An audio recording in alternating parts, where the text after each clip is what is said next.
முடியாது, ஆகாது, கூடாதுன்னு எதெல்லாம் பிசாசு சொன்னானோ, உங்களுடைய ஸ்தோத்திரம் மனது சொன்னிச்சோ, ஆமென், உங்க சூழ்நிலை சொல்லிச்சோ, கர்த்தர் சொல்றார் அது நடக்கும். எப்பனா விசுவாசித்தவளே சொல்லுங்க, ஆமென். முதலாவது இது எப்படி ஆகும் அப்படின்னு மரியாள் கேட்டது உண்மைதான். ஆனா அடுத்த வார்த்தை தேவத பரிசுத்த ஆவியார் உண்மையில் நிழலிடுவார். இல்லையிலே சொல்லுங்களேன், பரிசுத்த ஆவி உண்மையிலே என்ன பண்ணுவார்? அப்பொழுது உன்னிடத்தில் உற்பவிப்பது பரிசுத்தமா இருக்கும். அல்லேலூயா.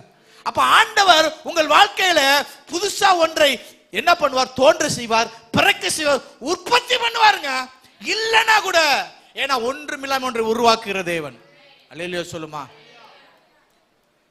எப்படி ஆகும்? நான் ஒரு கன்னி, புருஷனை அறியனே, பரிசுத்த ஆவியான உன்மேல் நிழலிடுவார்.